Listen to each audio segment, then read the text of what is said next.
इतने सारे मैंने उनके भेद प्रभेदों की चर्चा, वेद से लेकर ब्राह्मण ग्रंथ, उपनिषद, फिर मनुस्मृति ले लीजिए, गीता ले लीजिए, महाभारत ले लीजिए, इसके अलावा भी बहुत सारे ग्रंथ जिनके विषय में कर्म का वहां पर प्रतिपादन होगा या नहीं होगा, ये भी सबको संशय होता है। ऐसी जगहों से मैंने कर्म के भेदों का एक पूरा विवेचन प्रस्तुत किया है। वो आपके लिए बहुत नया होगा और आपको भी जानकर आश्चर्य भी होगा कि इतना सारा कर्म इतने सारे कर्म के भेद वो शास्त्रों में हमें प्राप्त होते हैं। तो एक वो नया आपको जानने को प्राप्त होगा।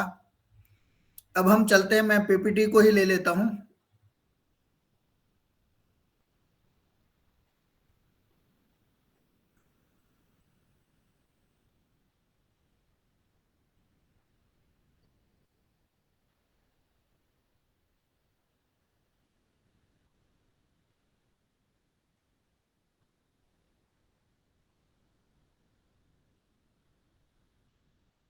हाँ, मेरी आपको पीपीटी दिखाई दे रही है? Sir, yes sir. हाँ जी। देखिए, कर्म का सिद्धांत, कर्म सिद्धांत के ऊपर आज मैं आपको कुछ उस विषय से अवगत कराना चाह रहा हूं। सबसे पहले कर्म सिद्धांत क्या है उसको समझने का प्रयत्न करते हैं।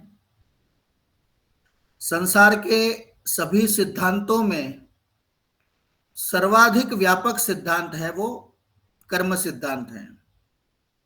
आप भारतीय विचारधारा ले लीजिए या पाश्चात्य विचारधारा ले लीजिए, सभी विचारधाराओं में कर्म सिद्धांत है वो व्यापक है, वो कहीं ना कहीं माना गया है, उसको महत्व दिया गया है। जो ईश्वर को नहीं मानते हैं वो भी कर्म के सिद्धांत को मानते हैं। जो नास्तिक हैं, जो मात्र और मात्र भौतिक वाद का समर्थन करते हैं, ऐसे लोग भी कर्म के सिद्धांत को स्वीकारे बिना नहीं रह सकते। तो ये कर्म का सिद्धांत है वो सबसे व्यापक है। कोई भी सिद्धांत इस सिद्धांत के बिना नहीं रह सकता। सभी सिद्धांतों में ओतप्रोत इसी सिद्धांत यानी कर्म सिद्धांत को यथावत जानकर मनुष्य दुख से बचता है और सुख को प्राप्त करता है। हम कर्म के सिद्धांत को जानते हैं, उसका प्रयोजन क्या है? तो वो है दुख से निवृत्ति और सुख की प्राप्ति। सांख्य दर्शनकार आचार्य कपिल कहते हैं, त्रिविध दुखा अत्यंत निवृत्ति ही अत्यंत पुरुषार्थ। मनुष्य का जो परम पुरुषार्थ क्या है? तीनों प्रकार के दुखों से अत्यंत निवृत्ति यानी आत्यंतिक निवृत्ति हो जाए, पूर्णतया निवृत्ति हो जाए। और उसके लिए दो मार्ग हमारे ऋषि मुनियों ने बताए हैं। एक मार्ग है कर्म का मार्ग और दूसरा है ज्ञान का मार्ग। लेकिन ज्ञान के मार्ग पर चलने के लिए कर्म का तो सहारा लेना पड़ेगा। तो ज्ञान प्राप्त करने के लिए भी पुरुषार्थ रूपी जो कर्म है वो भी आपको करना पड़ेगा, तभी वो ज्ञान की प्राप्ति होगी। इसलिए हमारे इस कर्म के सिद्धांत को जानने का परम प्रयोजन क्या है? दुख से निवृत्ति और सुख की प्राप्ति। अब कर्म के सिद्धांत को हम देखते हैं तो क्या संसार की उत्पत्ति में कारणभूत यही जो कर्म सिद्धांत है वो जड़ चेतन में भेद प्रदर्शित करता है। हम इस पूरे संसार को देख रहे हैं ना, इस संसार में जितनी भी भिन्नता, जितनी भी विषमता, जितनी भी विचित्रता आपको दिखाई देती है, उसके पीछे कर्म सिद्धांत निहित है। हमारे यहां विशेषकर भारतीय जो वैदिक परंपरा है वो कर्म सिद्धांत में दृढ़ विश्वास रखती है और कहती है कि मनुष्य जैसा कर्म करता है उस प्रकार की उसको योनि प्राप्त होती है। तो आज इस संसार में आप जितने भी पशु पक्षी कुछ भी देख रहे हैं, वो सारे के सारे वो कर्म सिद्धांत के अनुसार उनको वह योनि, उनको वह भोग, उनको वह आयु प्राप्त होती है। मनुष्यों की बात करें तो उसमें उत्तम, मध्यम या अधम लोग हैं, जितने भी दिखाई दे रहे हैं, उनका भी जो मूल कारण है वह कर्म ही है।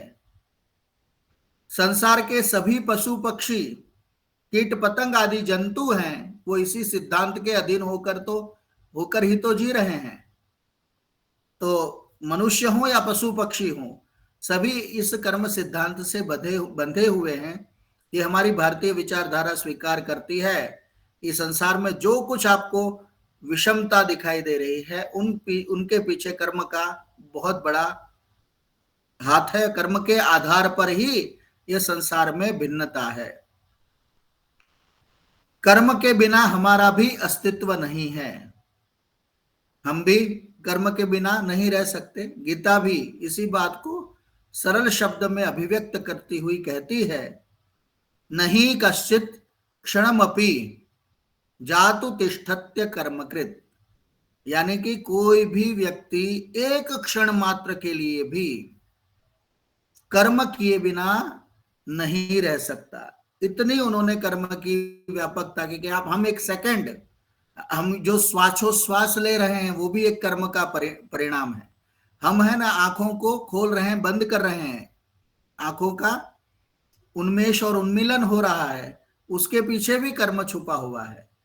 हम सो रहे हैं, उस समय भी हमारा कोई ना कोई कर्म, उसके पीछे भी कोई ना कोई क्रिया है, वो हमारी लगी हुई होती है। इसलिए 24 घंटे और प्रत्येक सेकंड में हम लोग कुछ ना कुछ कर्म करते रहते हैं। ये कर्म की बहुत बड़ी व्यापकता गीता में श्री कृष्ण जी बताते हैं। नहीं कश्चित् क्षणमपि जातु तिष्ठत्य कर्मकृत कार्यते यवशः कर्म सर्वः प्रकृतिजैर गुणैर। बस वो प्रकृति वाले गुण है, वो हमें कुछ न कुछ कार्य कराते ही रहते हैं। इसलिए हम एक क्षण भर के लिए भी इस कर्म से विमुख नहीं हो सकते हैं, इससे अलग नहीं हो सकते हैं। ये कर्म की थोड़ी महत्ता या उसकी व्यापकता प्रस्तावना के रूप में मैंने बताई। अब देखिए इसकी व्यापकता किस तरह है। बहुत सुंदर हमारे शास्त्रों में उदाहरण मिलते हैं। उन्हीं उदाहरणों को मैंने हिंदी में आपके समक्ष थोड़ा सा सरलता के लिए रख दिया है। वो संस्कृत के कोटेशन भी रखूंगा, लेकिन मुख्य कि आपको वो समझ में आ जाए, इसलिए सरल भाषा में आपके समक्ष मैंने रखा है। मनुष्य जब जन्म लेता है तब सृष्टि में सब जगह विषमता को देखता है। आप सृष्टि में जितनी भी विषमता जन्म से लेकर आप देखते ही रहते हैं। इस संसार में कोई पृथ्वी स्थानीय है, कोई अंतरिक्ष स्थानीय है, या कोई द्युस्थानीय। आप जो कुछ देख रहे हैं लोकांतरों को, तो कोई जलचर, नभचर और स्थलचर निवास करते हैं। ठीक है, कोई आपको जलीय प्राणी दृष्टिगोचर होते हैं, कहीं पर आपको नभ में उड़ने वाले पक्षी आदि दिखाई देते हैं, तो कहीं आपको इस धरा पर विचरण करने वाले, धरती पर विचरण करने वाले स्थलचर आपको दिखाई देते हैं। लेकिन सभी जगह है वो विषमता और असमानता दिखाई देती है। देखिए आप, एक साइंस भी कहता है ना कि फिंगरप्रिंट है वो कभी भी एक समान नहीं हो सकते व्यक्ति के, अलग, सबके अलग अलग होते हैं फिंगरप्रिंट। तो इतनी असमानता का कारण क्या है? देखिए, कोई सुखी दिखाई दे रहा है तो कोई आपको दुखी दिखाई दे रहा है, कोई स्वस्थ दिखाई दे रहा है तो कोई रोगी दिखाई देता है, कोई आपको कुरूप दिखता है तो कोई सुंदर दिखता है, कोई धनी है तो कोई निर्धन है, किसी के पास कई संतान हैं तो किसी के पास एक भी नहीं है, कोई कठोर परिश्रम करते हुए योग्य पारिश्रमिक नहीं पा रहा है। तो आप एक तरफ देखते हैं कि कोई कुछ ना करते हुए भी करोड़ों रुपयों का मालिक है। इस संसार में दिखने वाला विविध वैषम्य का जो मुख्य कारण है वो कर्म ही है। तो आप इस संसार में जितनी भी विभिन्नता, विषमता देख रहे हैं, किसी को धनवान, किसी को निर्धन, किसी को सुंदर, किसी को कुरूप, किसी को स्वस्थ, किसी को रोगी, कोई सुखी, कोई दुखी, कोई आप मकान में महलों में रहने वाले को देखते हैं, कहीं आप किसी झोपड़ी में रहने वाले व्यक्ति को देखते हैं। ये सब जो विषमता आपको दिखाई दे रही है, इसके पीछे जो कोई एक सिद्धांत कार्य कर रहा है तो वो कर्म का सिद्धांत कार्य कर रहा है।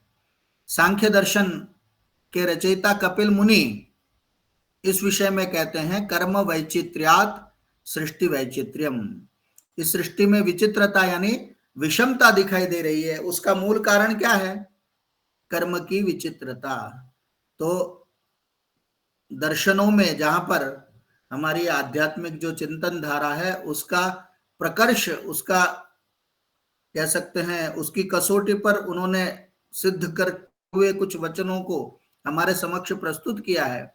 उसमें यह भी बहुत विशेष सूत्र महत्व रखता है कि संसार में जितनी भी विषमता दिखाई दे रही है उसके पीछे कर्म वैचित्र्या सृष्टि वैचित्र्यम, यानी कर्म की विचित्रता ही मूलभूत कारण है। अब देखिए, इसी तथ्य को ऋग्वेद का ऋषि इस प्रकार कहता है। ऋग्वेद में भी इस कर्म सिद्धांत का उल्लेख इस प्रकार से हुआ है।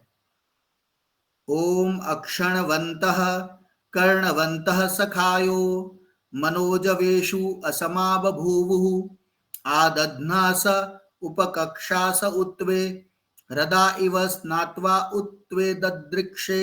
इस तरह का ऋग्वेद के दशम मंडल का 71वां सूक्त आता है, उसमें यह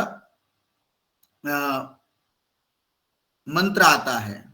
बहुत सरल आपको पता चलेगा। अक्षणवंतः यानी आंख वाले, कर्णवंतः यानी कान वाले, सखायः यानी समानानि खानी यानी इंद्रियाणी, यस्य स सखा, जिसके हम सखा है ना, वो मित्र के लिए प्रयोग करते हैं, लेकिन यहाँ पर सखा शब्द का अर्थ होता है कि जिसके समान इंद्रिय हैं, तो वो सखाय।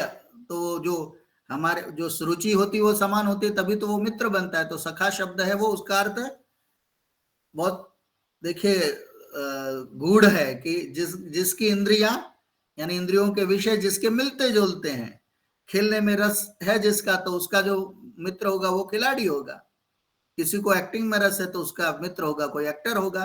किसी को किसी ज्ञान में रस है तो उसका जो मित्र होगा वो कोई ज्ञानी होगा। तो उसी तरह ये सखाया शब्द है वो इंद्रियों के संदर्भ में है। तो हम देख रहे हैं कि आंख कान आदि इंद्रिय हैं, वो उनसे समान होते हुए भी मनोजवेशु असमा बभू, मानसिक गति आदि से तो सभी इस संसार में असमान ही होते हैं। ये इसका प्रथम पंक्ति का भाव है।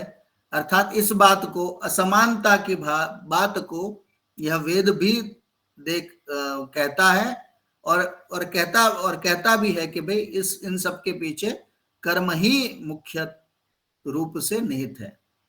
वेदांत दर्शन भी इसी बात को एक अलग रूप में कहते हैं। वैषम्य नैधृण्ये न साक्षेपत्वात् तथा ही दर्शयति। दूसरे अध्याय का पहला जो है उसका 38वां सूक्त है ये। वैषम्य नैधृण्ये न साक्षेपत्वात् तथा ही दर्शयति। अब इसमें भी वही है कि जो आपको विषमता के कारण जो कुछ दिखाई दे रहा है उसमें ये संसार में जो विषमता का कारण है वो कर्म ही है। देखिए, इसी बात को शंकराचार्य जी ने कहा है, अस्मिन् जगति केचन सुख संपन्ना। जो मैंने अभी पहले बात कही उसी बात, वही बात है ना, शंकराचार्य जी ने कही थी, तो उसी बात को मैंने ले लिया कि कुछ सुख संपन्न, अपरे दुखाक्रांता, कुछ दुख से पीड़ित, अन्य च मध्यमावस्थिताः सन्ति, और कुछ मध्य अवस्था के लोग दिखाई देते हैं। तत्र ईश्वरस्य कारुण्यम न्यूनम न सिद्ध्यति। वहां पर है ना, कहीं पर भी ऐसे ऐसे जो दुखी लोग या सुखी लोग आपको दिखाई दे रहे हैं, इनके पीछे का कारण ईश्वर की करुणता का अभाव नहीं है। ठीक है, इनकी करुणता का, ईश्वर की करुणता वहां पर कम है, ऐसा नहीं समझना चाहिए। ईश्वर किमपि नापेक्षं सृष्टि कार्य संलग्न भवति, क्योंकि वह परमेश्वर है, वह तो किसी से किसी चीज की अपेक्षा न रखता हुआ वो सृष्टि के कार्य में, सृष्टि की रचना में, सृष्टि को चलाने में वो लगा हुआ है। और क्या करता है वो? जीवस्य संचित कर्माणि अवलोकयन वैषम्यम सर्जयति। और जीव के यानी जीवात्मा के संचित कर्मों को देखते हुए, हमारे 3 प्रकार के कर्मों की बात हमारे शास्त्रों में प्राप्त होती है। वो है क्रियमाण कर्म, प्रारब्ध कर्म और संचित कर्म। आगे उसकी व्याख्या भी करेंगे, लेकिन यहां पर कहा गया है कि जो संचित कर्म होते हैं, जिन्होंने मनुष्य ने कर्म किए और कर्म उसके इकट्ठे हुए हैं, उन एकत्र हुए कर्मों को देखते हुए उनके आधार पर वह वैषम्यम सर्जयति, वो विषमता का निर्माण करता है। जिसका जैसा कर्म उसको वैसा फल, उसको वैसी आयु, उसको वैसी योनि, उसको वैसा भोग। इस प्रकार वो संचित कर्मों को देखते हुए ही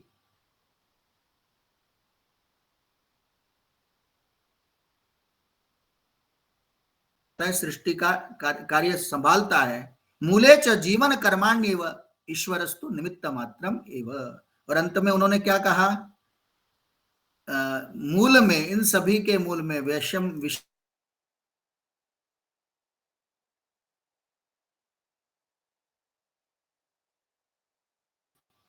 यहां पर मूल रूप में स्थित है। ईश्वर तो मात्र, और मात्र क्या है?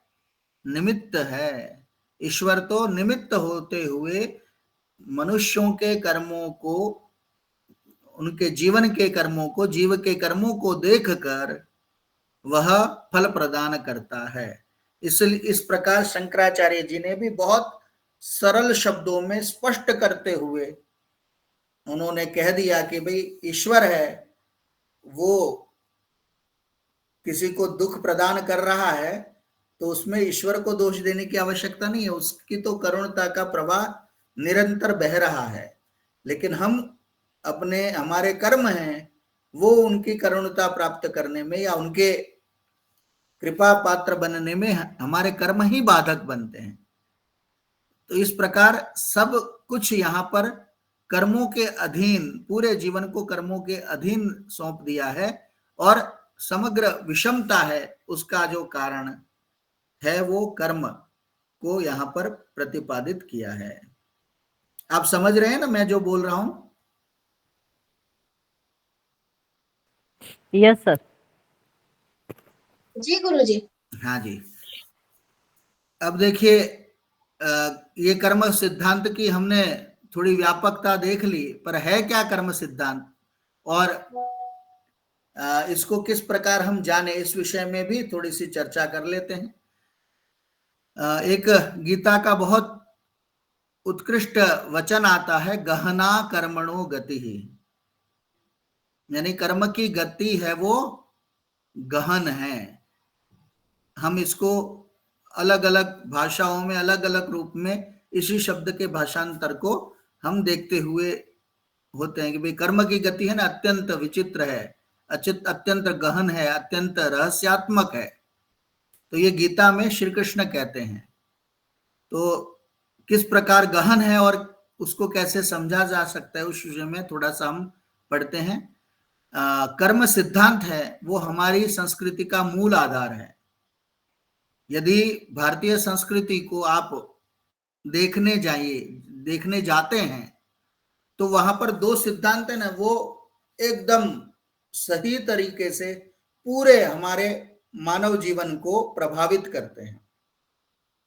उसमें जो एक महत्वपूर्ण सिद्धांत है वो कर्म सिद्धांत, और इसी का ही सिद्धांत का परिष्कार, यानी इसी सिद्धांत को आगे बढ़ते हुए हम पुनर्जन्म सिद्धांत भी मानते हैं, क्योंकि कर्म है वो उसी के आधार पर पुनर्जन्म, और पुनर्जन्म का कारण है वो कर्म, हम ऐसा मानते हैं। इसलिए कर्म और पुनर्जन्म सिद्धांत हैं, वे दोनों हमारी संस्कृति के मूल आधार हैं। और उसमें भी कर्म सिद्धांत को तो विशेष महत्व दिया गया है। बहुत सारे नास्तिक दर्शन वो शायद पुनर्जन्म में विश्वास नहीं करते हैं। हम देखते हैं कि चार्वाक दर्शन कहते हैं ना, वो स्वयं बोलते हैं पित्वा पित्वा पुनः पित्वा यावत पतति भूतले। फिर वो अंतिम पद ऐसा है, पुनर्जन्म न विद्यते, कि पुनर्जन्म नहीं होता है, जितना पीना है पी लो, जब तक धरती पर नहीं आप गिर जाते, जब तक आपके प्राण नहीं छूटते है, जितना आपको आनंद करना है करिए, क्योंकि पुनर्जन्म नहीं होता है। उनका दूसरा जो वाक्य आपने वो भी सुना होगा चारवाकों का, कि यावत जीवेत सुखम जीवेत, यावत जीवेत सुखम जीवेत, ऋणम कृत्वा घृतम पिबेत, भस्मीभूतस्य देहस्य पुनरागमनम कुतः। जब तक हमें जीना है, जब तक जीना है वो सुखपूर्वक जीना चाहिए, आनंद से जीना चाहिए, और ऋण लेकर भी घी पीना चाहिए, क्योंकि एक बार देह आपका भस्मीभूत हो जाता है तो फिर उसका कहाँ आना है। तो पुनर्जन्म के विषय में तो कहीं पर आपको अस्वीकृति मिल जाएगी, लेकिन कर्म सिद्धांत को वो अस्वीकार नहीं कर सकते। तो कर्म सिद्धांत है वो मूल आधार के रूप में हम अपनी भारतीय संस्कृति में देखते हैं।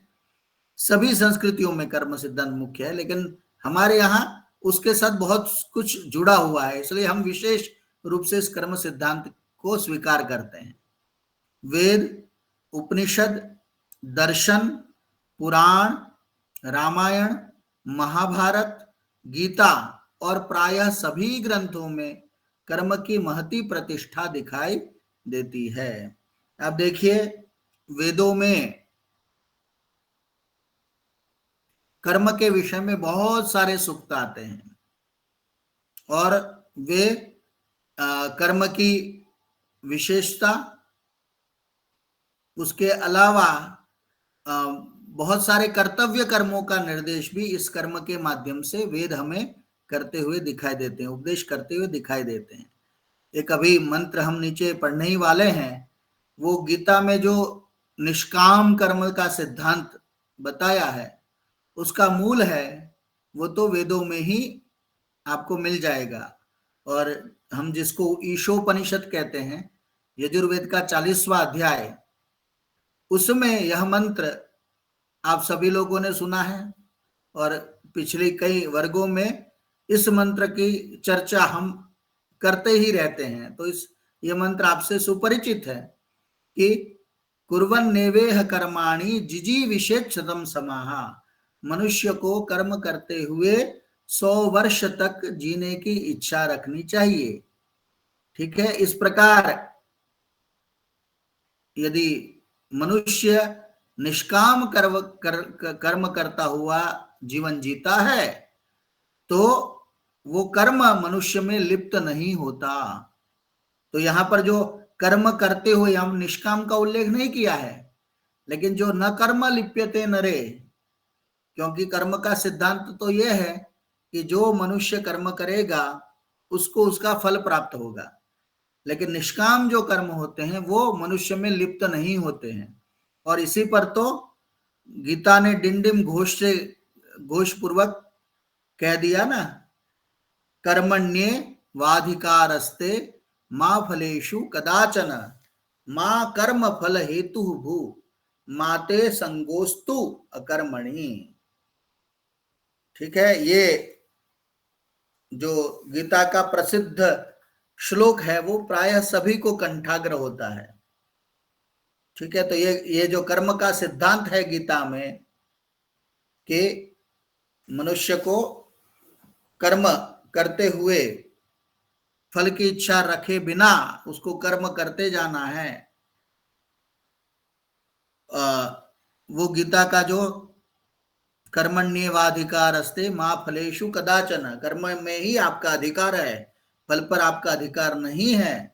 मां कर्म फल हेतु हु, आप कर्म फल का कारण मत बनिए। माते संगोस्तु अकर्मणि, और आपका अकर्म में आपकी संगति न हो, इसका आप ध्यान रखिए। तो कर्म के पर ही अधिकार की बात जो गीता में प्रतिपादित की थी, उसी को यजुर्वेद के ऋषि ईशोपनिषदकार दोनों उसको स्वीकार करते हुए कहते हैं कि निष्काम कर्म करते हुए मनुष्य को आदर्श 100 वर्ष की आयु जीने की इच्छा रखनी चाहिए। तो ये कर्म सिद्धांत उसमें आपको प्राप्त हो जाएगा।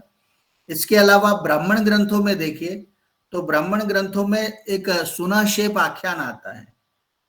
मैंने पिछली बार पढ़ाते हुए कुछ आख्यानों की आपके साथ चर्चाएं की थी। उसमें जो हरिश्चंद्रोपाख्यान ले लीजिए, आप कह दीजिए, या इंद्र या रोहित का संवाद है वो कह लीजिए, वो सुनशेपाख्यान के नाम से ही प्रसिद्ध है। तो उस आख्यान में एक उपदेश दिया जाता है इंद्र को, इंद्र देता है वो रोहित को। वो क्या उपदेश देता है, आप में से कोई बता सकते हैं तो बताइए।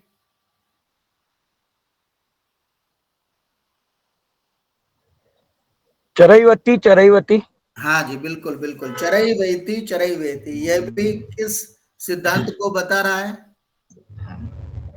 कर्म के सिद्धांत को ही बता रहा है ना। आप कर्म करते जाइए, चरई वेती यानी घूमते जाइए नहीं, वो तो वहां से जो अभिप्रेत है वो तो यही है कि आप कर्म करते जाइए। और उसी सिद्धांत को फिर आगे कितनी सुंदर रूप से उसको समझाते हुए कहते हैं, नाना श्रांताय श्रीरस्तीति रोहित शुश्रुमा। वो कहते हैं ना कि जो व्यक्ति खाली बैठ जाता है, जो व्यक्ति श्रांत नहीं होता है, थकता नहीं है कर्म करके, उसके लिए लक्ष्मी कभी भी नहीं होती है। और फिर वो कहते हैं कि इंद्र इच्चरतः सखा, जो व्यक्ति गमन करता रहता है, वो कर्म करता रहता है, उसका तो इंद्र भी मित्र बन जाता है। और न गति न करने वाले को, कर्म न करने वाले का तो कोई भी मित्र नहीं बन पाता। इस प्रकार वो बताते हुए चारों युगों की बात करते हैं। वो कहते हैं कि कलिहि शयानो भवति संजिहानस्तु द्वापरः उत्तिष्ठस्त्रेता भवति कृतं संपद्यते चरन। उन्होंने कहा कि जो कलयुग होता है वो तो सोता हुआ होता है। कलयुग में इन्होंने चारों युगों की तुलना करी कि कलयुग में ये जो सोते हुए लोग होते हैं वो आपको ज्यादा दिखाई देंगे। संजिहानस्तु द्वापर युग है ना, वो निद्रा को छोड़ देते हैं, वो हल्के से वो खड़े हो, हल्के से माने वो नींद से जागे हुए लोग होते हैं, वो द्वापर युग के समान होते हैं। उत्तिष्ठस्त्रेता भवति, और जो खड़े हो जाते हैं, बिस्तर को समेटकर, बिस्तर को एक तरफ रखकर जो व्यक्ति खड़े हो जाते हैं उसको उन्होंने त्रेता युग के समान माना। और कृतम संपद्यते चरण, आप यदि कर्म कर रहे हैं तो आपके लिए वह क्या है? सतयुग है। तो आप इस कर्म सिद्धांत का अनुसरण करते हुए इस कलयुग में भी सतयुग जैसा आनंद पा सकते हैं, लेकिन उसके लिए आपको कर्म करना पड़ेगा। और यही कर्म की महत्ता है, वो हमारे शास्त्रों में प्रतिपादित की गई है। उसमें भी फिर लिखा था कि चरण वै मधुमिंदति चरण स्वाद मुदुम्बरम सूर्यस्य पश्य श्रेमाणम यन्न तंद्रयते चरण, कि जो व्यक्ति चलता रहता है, पुरुषार्थ करता रहता है, वो कैसा है? मधुविंदति, वह शहद को प्राप्त करता है, मधुरता को प्राप्त करता है। चरण स्वादु गुदुम्बरम, जो गूलर के जो फल होते हैं स्वादिष्ट, उनको भी पुरुषार्थ करने वाला ही पाता है। गूलर के फलों को लाना बहुत कठिन कार्य होता है, आप देखिए, लेकिन उसके लिए पुरुषार्थ चाहिए, क्योंकि उसकी जो डाली होती है वो एक तो कमजोर होती है, दूसरी उसमें बहुत सारे कीड़े और उसके ऊपर है ना बहुत सारे जीव जंतु होते हैं। तो आपको उस गुलर के मधुर फलों को खाना है तो आपको पुरुषार्थ करना पड़ेगा। और फिर उन्होंने उदाहरण देते हुए कहा, सूर्यस्य पश्य श्रीमाणम। आप यदि किसी कर्मठ को देखना चाहते हैं तो आपके समक्ष उस कर्मठता का साक्षात उदाहरण है वो सूर्य है, क्योंकि वो कभी भी कर्म करता हुआ थकता नहीं है। यानी जो व्यक्ति कर्म में विश्वास रखता है वह जीवन में कभी निराश नहीं होता। तो जीवन जीने का कह सकते हैं रहस्य इसी कर्म करने में छिपा हुआ है हमारे। फिर उसके बाद पुराण दर्शन ले लीजिए। दर्शन में भी इस कर्म सिद्धांत का बहुत प्रकार से उल्लेख किया गया है, उस पर चिंतन किया गया है। और जो दर्शन की जो सूक्ष्म धारा है चिंतन की, वो कर्म सिद्धांत का बार बार जगह जगह पर समर्थन करती आपको दिखाई देगी। तो दर्शन में अब हमने अभी 2-3 जो उदाहरण लिए, कोई वैशेषिक दर्शन का, कोई वेदांत का, कोई आपको योग दर्शन का, कोई आपको सांख्य दर्शन का। मीमांसा है वो भी कर्म की महत्ता को स्वीकार करता है। मीमांसा तो उसका जो सिद्धांत है वो अपूर्व सिद्धांत, वो भी कर्म सिद्धांत से जुड़ा हुआ है। इस प्रकार हमारे 6 के 6 दर्शन, सांख्य दर्शन ले लीजिए, योग दर्शन ले लीजिए, न्याय दर्शन ले लीजिए, वैशेषिक दर्शन ले लीजिए, मीमांसा ले लीजिए और वेदांत दर्शन, 6 के 6 दर्शनों में कर्म विषयक बहुत सारे उल्लेख, बहुत सारी बातें उनके भेद के विषय में। योग दर्शन में आपको भेद कुछ मिल जाएंगे। इस प्रकार बहुत कुछ आपको दिखाई देगा दर्शनों में। पुराणों में भी बहुत सारे कथानकों में हम उल्लेख देखते हैं कर्म का। अभी आपके एक यूनिट में एक आता है अजिगर्त वाला, कोई वृत्तांत आएगा पुराण वाला, तो वो पूरा पूरा वृत्तांत है वो कर्म के ऊपर आधारित है। तो भागवत पुराण ले लीजिए आप, विष्णु पुराण ले लीजिए, सब जगह वहां पर भी कर्मता बताई गई है। रामायण में भी बहुत जगह पर कर्म का उल्लेख हमें प्राप्त होता है। मैं प्रसंग आएगा तो उस विषय में भी थोड़ी सी चर्चा करूंगा, लेकिन रामायण में भी कर्म का महत्व बताया है। महाभारत में भी बहुत जगह पर आता है। वहां पर एक बहुत प्रसिद्ध श्लोक है, यथा धेनु सहस्रेषु वत्सो विन्दति मातरम तथा पूर्व कृतम कर्म कर्तारम अनुधावती। महाभारतकार कहते हैं कि जिस प्रकार एक बछड़ा होता है, एक गाय का बच्चा होता है, वो 1000 गायों में से अपनी माता को वो ढूंढ ही लेता है, उसको पहचान हो जाती है।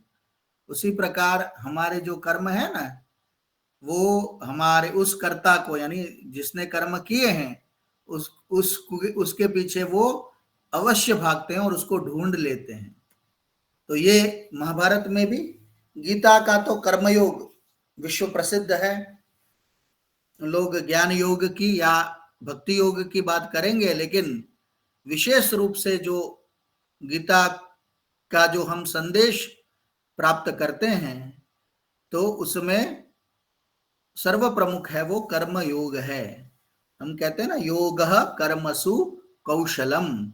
यह जो गीता का वचन है यह भी कर्म योग की महत्ता को प्रतिपादित करता है। बहुत सारे उदाहरण हम गीता में भी किस तरह कर्म का महत्व है, और हमारा एक जो पॉइंट है वो कर्म विकर्म और अकर्म है, वो भी गीता से जुड़ा हुआ है। तो उस विषय में भी हम लोग चर्चा करने वाले हैं। तो इस प्रकार सभी ग्रंथों में हम देखेंगे कि कर्म की बात रखी गई है, कर्म को महत्व दिया गया है। सृष्टि उत्पत्ति हुई तो सृष्टि उत्पत्ति में भी वहां पर कर्म को स्थान दिया गया है। देखिए, सबसे पहले संकल्प किया ईश्वर ने कि मुझे सृष्टि की रचना करनी है। उसके बाद उन्होंने तप किया, ऋतम च सत्यम चाभिधात तपसोध्यजायत। उन्होंने तप से फिर ऋत और सत्य का साक्षात्कार किया और फिर रात्रि दिवस और संवत्सर और ये पूरा संसार है वो बनाया। तो जो यहाँ पर तप है, वो जो तपस्या है ना, वो तपह शब्द है, वो आप कर्म के संदर्भ में भी ले सकते हैं कि ईश्वर ने संकल्प किया और संकल्प के आधार पर उन्होंने कर्म भी किया और कर्म के फलस्वरूप उन्होंने फिर संपूर्ण संसार की क्रमशः रचना की। पहले जलचर प्राणी, फिर नभचर, स्थलचर, इस प्रकार उन्होंने सृष्टि की पूरी रचना की। तो उसमें भी जो संकल्प के पश्चात जिसको महत्ता प्रदान की है, तो वो कर्म को महत्ता प्रदान की है और तपा है वो उसी का वाचक है। ठीक है, इस प्रकार देखें तो मनुष्य जीवन में कर्म है वो सबसे अधिक महत्व रखता है।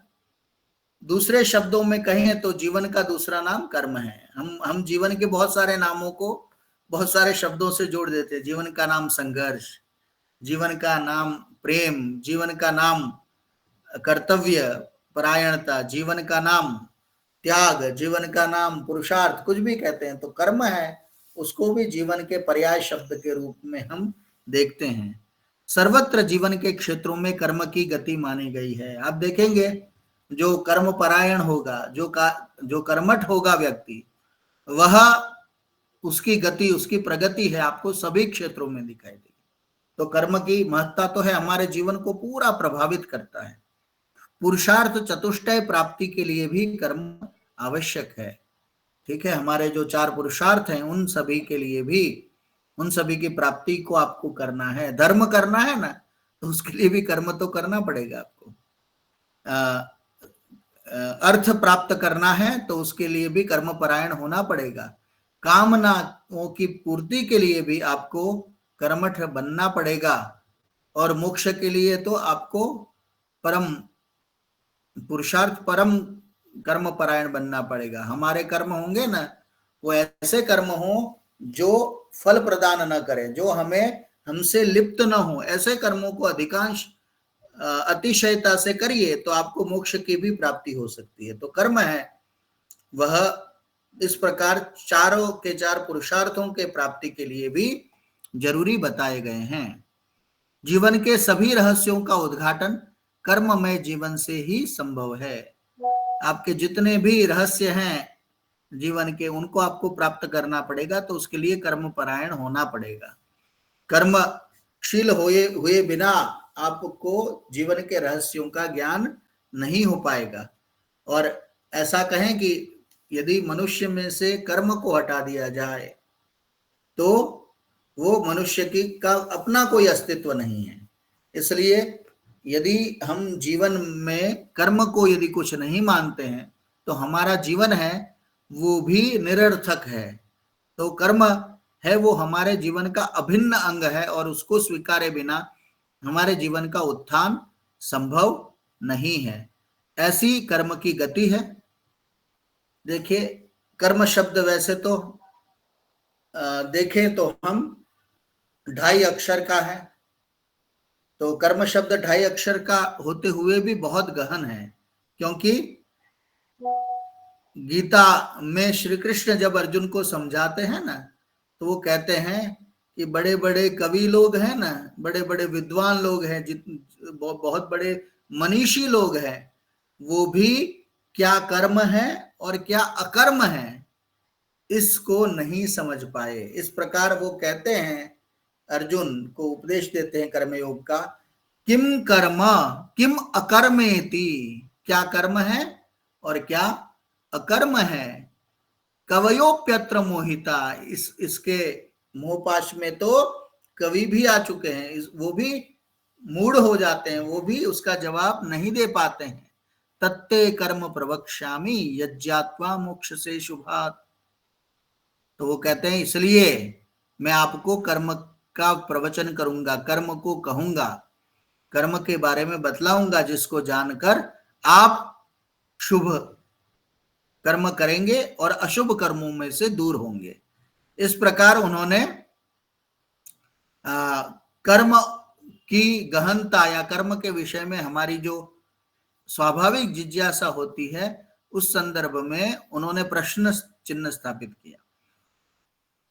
और कृष्ण है, उन्होंने कर्म का उपदेश बहुत सारे मंत्रों में, श्लोकों में दिया है।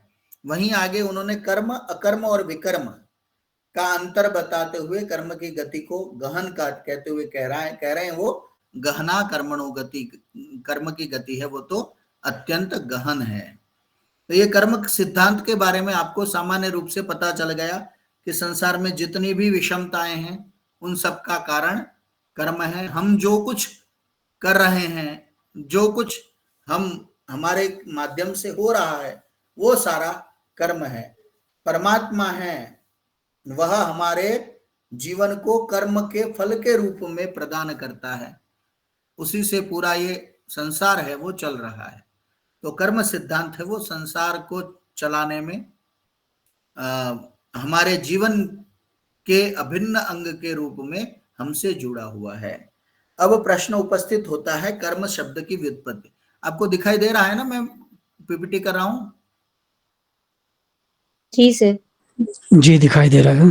हाँ जी, थोड़ा सा टाइप करना पड़ता है, लेकिन ये आपके नजर के सामने होता है तो आप उस चीज को सरलता से समझ सकते हैं। इसलिए थोड़ा मैं परिश्रम इस तरह कर लेता हूं कि आपको भी एकदम सरलता से समझ में आ जाए कि ये कर्म सिद्धांत क्या है, इसके पॉइंट्स क्या हैं। विशेषकर जो संस्कृत में जो कोटेशंस मिलते हैं, संस्कृत में कुछ उदाहरण आपके समक्ष रखते हैं, वो मैं तो सहजता से सरलता से बोल जाता हूं, लेकिन आपको भी वो ध्यान में रहे, इसलिए पीपीटी में मैं उसको रखने का प्रयत्न करता हूं। गुरुजी पीपीटी आपकी बहुत हेल्प करती है। पिछली बार जितने एग्जाम हुए सबसे सिस्टमैटिक पीपीटी आपकी हम लोगों को मिली बस थी। मैं वही प्रयत्न ऐसा ही करता हूं कि आपको माने अपने विषय से विषयांतर न लेते हुए उस पीपीटी के माध्यम से उसी विषय पर आगे बढ़े, और आपको जो छोटी छोटी चीजें हैं ना वो भी उसमें उल्लेख में कर देता हूं, प्रयत्न करता हूं। ठीक है, अब देखिए कर्म शब्द की व्युत्पत्ति। सबसे पहले अब कर्म की सिद्धांत के बारे में तो हम सुबह से लेकर शाम तक बोले। सुबह उठे वो भी कर्म हो गया, दातुन की वो भी कर्म हो गया, हमने फिर स्नान किया वो भी कर्म हो गया, पूजा पाठ किया वो भी कर्म हो गया, यानी रात तक जितनी भी क्रियाएं की सारे कर्म के अंतर्गत आ जाएंगे। तो कर्म की बातें करने में तो बहुत कुछ बात हो सकती है, लेकिन कर्म शब्द को हम व्याख्यायित करना चाहें कि है क्या कर्म, तो उसको हम व्युत्पत्ति की दृष्टि से किस प्रकार से उस कर्म शब्द की सिद्धि होती है, उसका अर्थ हमारे शास्त्रों में किस तरीके से लिया गया है, उसको ये मैं पीपीटी के माध्यम से आपको बता रहा हूं। देखिए एक धातु से है ना, प्राय सभी जो भारतीय परंपरा से जुड़े हुए लोग हैं ना वो तो सुपरिचित होते हैं। वो धातु है डुक्रिय करणे। आपने सुनी है ना ये धातु? जी गुरुजी, पाणिनि ये भजन गोविंदम में। हाँ, भज गोविंदम जो वाला स्तोत्र है उसमें सभी लोगों ने ये डुक्रिय करणे, शंकराचार्य जी ने व्याकरण वालों का ये बहुत बड़ा उद्धार कर दिया कि एक धातु है वो सबको याद हो गई अधिकांश। भज गोविंदम भज गोविंदम भज गोविंदम मूढ़ मते प्राप्ते सन्निहिते नहीं नहीं रक्षति डुक्रिय करणे करणे सति नहीं रक्षति डुक्रिय करणे। इस प्रकार वो डुक्रिय करणे धातु है वो आप सभी के लिए वो ज्ञात है, सब जानते हैं। ये धातु पाठ पाणिनि ने, आपको पता होगा कि 5 ग्रंथों की रचना की है, जिसमें अष्टाध्यायी जो नियमों का, जिसमें व्याकरण के मूल नियम है उनका उल्लेख हुआ है, वो मूल अष्टाध्यायी है। फिर लघु सिद्धांत ले लीजिए, या महाभाष्य ले लीजिए, या काशिका ले लीजिए, या फिर परिभाषेन्दु शेखर लीजिए, सब कुछ वो अष्टाध्यायी के माध्यम से ही निकला हुआ है, उसी का विस्तार है, उसी का संक्षेपीकरण है, उसी का विभागीकरण है। तो सब कुछ वो पाणिनीय अष्टाध्यायी में आ जाता है। उसके अलावा उन्होंने पाणिनीय धातु पाठ की भी रचना की। ये धातु पाठ में लगभग 1996 वैसे तो 1996 धातुएं हैं, उनका उन्होंने 10 गणों में विभाजन किया है। 10 गण यानी 10 उसके जो मुख्य धातुएं हैं उनके नाम से वो गण जाना जाता है, और उसमें उन्होंने विभाजन किया है। वहां पर एक डुक्रिया करणे भी धातु आती है। उसके अलावा उन्होंने लिंगानुशासन, यानी हम बोलते हैं ना पुस्तकम और ग्रंथः, तो पुल्लिंग क्यों और स्त्रीलिंग क्यों और नपुंसकलिंग क्यों। जब आप संस्कृत पढ़ते हैं ना तो सबसे ज्यादा प्रारंभ में जो कंफ्यूजन होता है वो लिंग निर्धारण में हो जाता है।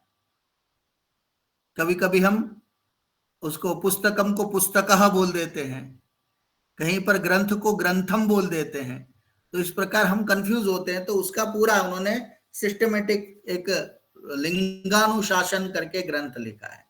फिर एक फिट सूत्र पाठ है, और इस प्रकार उन्होंने 5 ग्रंथों की रचना की है। उसमें जो धातु पाठ है उनमें धातुओं का विवेचन है। तो कर्म जो शब्द है वो डुक्रिय करणे धातु से निष्पन्न होता है, जिससे अर्थ क्या निकलता है, क्रियते यत तत् कर्म। जो कुछ किया जाता है उसको हम कर्म कहेंगे। संक्षेप में माने सिंपल उसकी डेफिनेशन लेंगे तो जो कुछ हम करते हैं उसी का नाम कर्म है। अब उससे थोड़ी सी माने संशय वाली स्थिति बन जाती है, तो गीता है ना उसको और सरल करते हुए और इसको स्पष्ट करते हुए वो कह रहे हैं गीता में श्री कृष्ण के कर्मेंद्रियों से करने वाले ही नहीं अपितु कायिक यानी शरीर से किए जाने वाले, वाचिक वाणी से किए जाने वाले, और मानसिक क्रियाओं को हम कर्म कहते हैं। और इस संदर्भ में गीता के 5वें अध्याय का 11वां श्लोक है, वो ध्यान देने योग्य है। उन्होंने क्या लिखा है उसमें, कायेन मनसा वाचा केवलैरिन्द्रियैरपि योगिनः कर्म कुर्वन्ति संगम त्यक्त्वात्मशुद्धये। यानी मनुष्य काय से यानी शरीर से, मन से, वाणी से और इंद्रियों से जो कोई कर्म करता है वो जो कोई क्रियाएं करता है उसको कर्म कहते हैं। वहां पर तो थोड़ा आगे बढ़ते हुए कह रहे हैं कि जो संग को छोड़कर, राग को छोड़कर आत्मशुद्धि के लिए है ना योगी, वो सारे कर्म करते हैं। उनके सारे कर्म मन से किए जाने वाले, वाणी से किए जाने वाले या शरीर से किए जाने वाले कर्म होते हैं, वो संग यानी कि आसक्ति से रहित होते हैं और उससे आत्मशुद्धि की प्राप्ति होती है। वहां पर वैसा था, लेकिन हम इस अर्थ में उसको ले सकते हैं कि शारीरिक, मानसिक और वाचिक जितनी भी क्रियाएं होती हैं उन क्रियाओं को हम कर्म कह सकते हैं। अब दर्शन में बहुत अलग तरीके से इन सब की व्याख्याएं प्रस्तुत की जाती हैं। दर्शन है ना वो थोड़ा सा आपको एक सूक्ष्मता की ओर ले जाते हुए उसके स्वरूप को बताता है। तो कर्म का लक्षण दर्शनों में हम देखें तो इस प्रकार से है, एकम द्रव्यम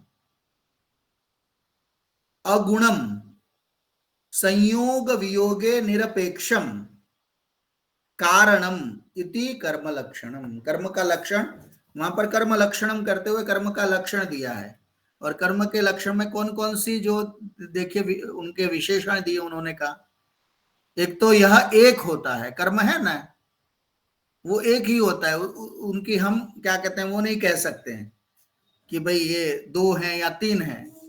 एक सामान्य रूप से देखें तो वो एक द्रव्य है, फिर दूसरा एक है, फिर दूसरा है द्रव्यम, जैसे वहां पर है ना पदार्थ, गुण, इस प्रकार से बहुत सारे वहां पर जो वैशेषिक दर्शन के तत्वों की चर्चा की गई है, उसमें इस कर्म नाम के तत्व को वे द्रव्य के रूप में स्वीकार करते हैं। तो ये क्या है?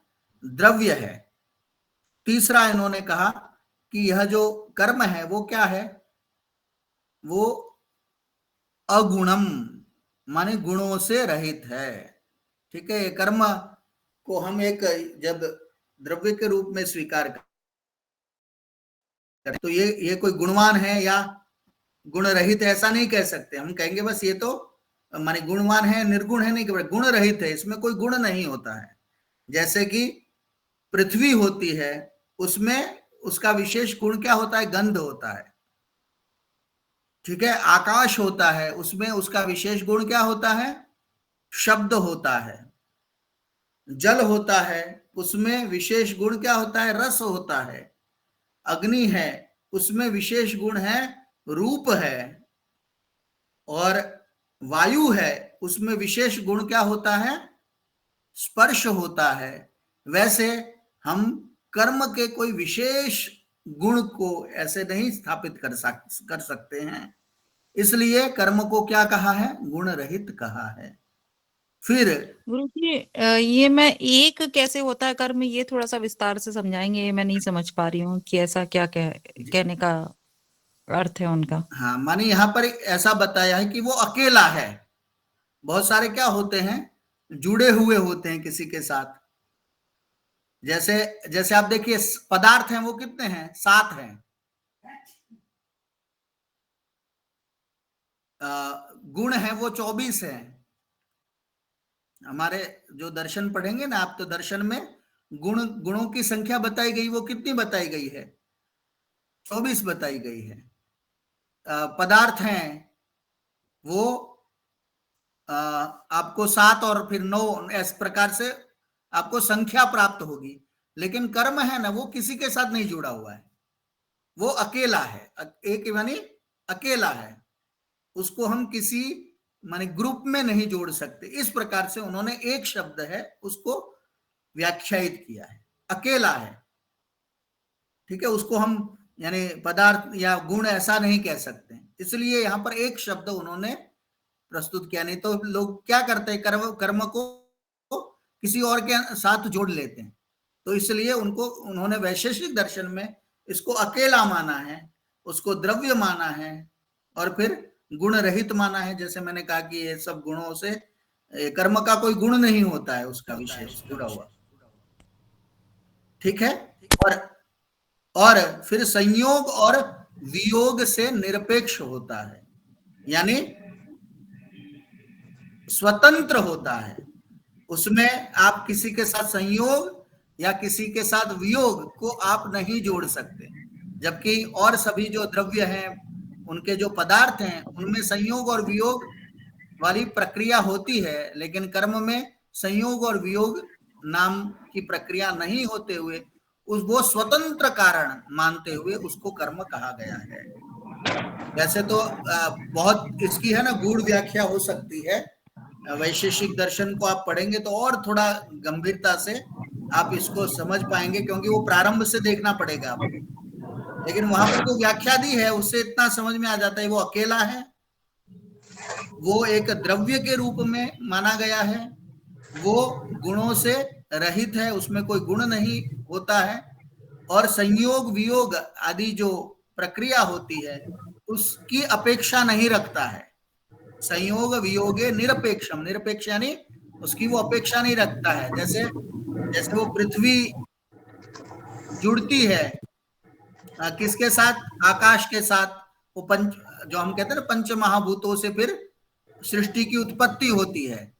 उसी प्रकार कर्म किसी के साथ जुड़ेंगे तो ऐसा होगा ऐसा होगा, ये वाला तत्व नहीं है, वो निरपेक्ष है।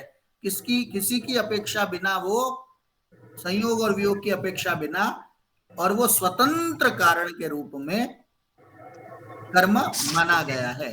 यह वैशेषिक दर्शनकार जो कणाद मुनि हैं, उनका यह लक्षण हमें दिखाई देता है। आप में से किसी का माइक है ना, वो ऑन है, कृपया। हाँ जी, अब देखिए और अभी आगे चलें तो तर्क संग्रह, जिसमें न्याय दर्शन आदि हैं, उन्होंने 5 क्रियाओं को कर्म नाम से संबोधित किया है। यानी 5 जो क्रियाएं होती हैं वो कर्म कहलाती हैं। वो क्रियाएं हैं उत्क्षेपण यानी ऊपर फेंकना, अपक्षेपण नीचे फेंकना, आकुंचन यानी सिकुड़ना, प्रसारण यानी फैलना और गमन यानी गति करना। तो इस प्रकार दर्शनों में 5 क्रियाओं के लिए भी कर्म शब्द का प्रयोग है, वो हमें दिखाई देता है। ये तो कर्म शब्द की व्युत्पत्ति है, इसलिए कहां कहां पर कर्म शब्द का उल्लेख होता है वो आपको मैं बता रहा हूं। जब आप कर्म की व्याख्या करेंगे तो ये सब चीजें आप इससे संबंधित आप जोड़ सकते हैं। तो ठीक है, उत्क्षेपण, अपक्षेपण, आकुंचन और प्रसारण और गमन, ये 5 क्रियाओं का जो समूह है उसको कर्म नाम से संबोधित किया है। यानी ये जो संसार में जितनी क्रिया होती है ना, ये 5 एक बार रिपीट कर लीजिए ना प्लीज।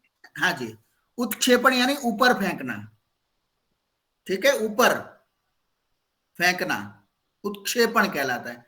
अपक्षेपण यानी नीचे आना, कुछ चीजें ऊपर जाती हैं और कुछ चीजें नीचे आती हैं। आप देखिए पक्षी आदि हैं वो ऊपर जा रहे हैं तो उनका वो उत्क्षेपण है, और फल आदि हैं वो नीचे आ रहे हैं, पड़ गिर रहे हैं, तो वो अपक्षेपण है। ठीक है, तो ऊपर जाना नीचे आना। आकुंचन कहते हैं सिकुड़ना, कुछ चीज होती है वो सिकुड़ती है, कम हो जाती है। मींस सिकुड़ना यानी जैसे फूल है ना वो मुरझा जाता है तो वो सिकुड़ गया। Sindhu shrink okay shrink shrink okay okay. हाँ, और प्रसारण यानी फैलना। हम्म, प्रसारण यानी फैलना, कुछ चीज ऐसा होता है फैलती है। और गमन यानी गति करना।